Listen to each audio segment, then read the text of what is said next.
Hello, everybody.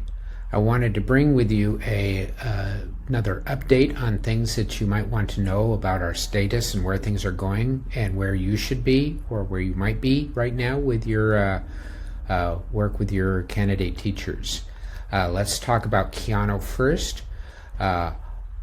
Everybody should be enrolled in Keanu, and your candidate teachers should be enrolled in Keanu. If they are not, if you don't have access to Keanu, please reach out to me right away. I'll investigate that and see if the problem is, what part of the problem is on our end, and we'll try to take care of that. But everybody should be on Keanu and recording the times.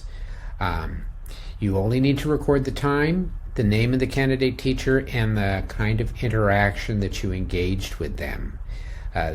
That's the only thing required, and Keanu does save.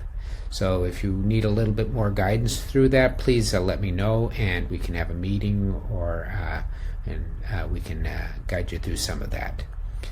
The portfolios. You should be sharing your portfolios with your candidate teacher. You should have access. They should have access. Hopefully you've bookmarked that for easy access to the portfolios. And in case you were wondering, there are a number of other people who are sharing these portfolios. It's all the members of the leadership team, plus Dr. Mercado, our program coordinator. We're all sharing these. So we need to share them for program purposes. Please remember, the conversation that you have with your candidate teacher is private and confidential, but what you write down into the individual learning plan will be read by other people when we do our reviews. So that's just something to keep in mind. In the portfolio, they should have signed the MOU. Again, you don't need to have them printed. They could just sign it twice and use a script font for the signature.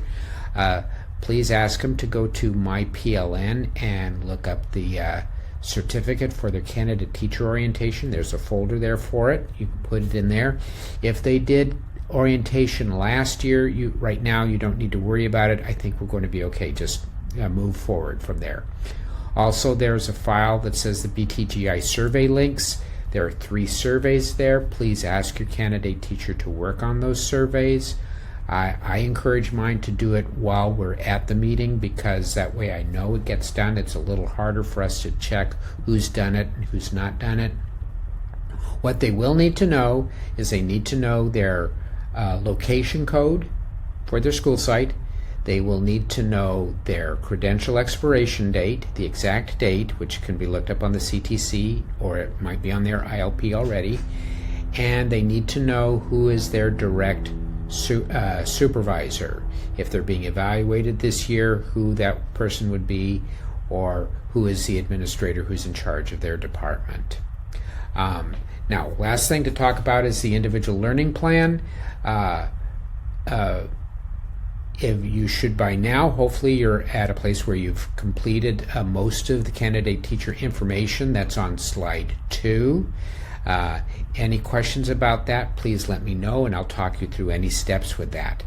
The individual development plan that comes from their university where they got their preliminary credential, if they have it, please include your discussion and review about that. That's on slide 4 and 5. If they do not have an individual development plan, for now, you can just move forward and reach out to me, and we'll see if their school does have it, but they don't really know what we're talking about. Sometimes they're not really sure because the document is different from each university.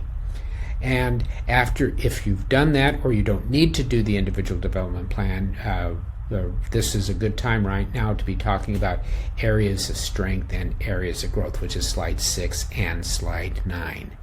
Again, I encourage you, please reach out to me anytime. You can get a hold of me, of course, by email. And if you want to have a meeting with me, tinyurl.com/btgdi-appointments.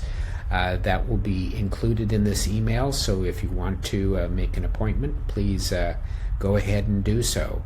And if there's anything I can do to support you in all the great work that you're doing, I hope all of you and your family are healthy and safe. And I'm looking forward to having a good weekend and a great week again next week. Okay? I'll talk to you soon. Bye-bye.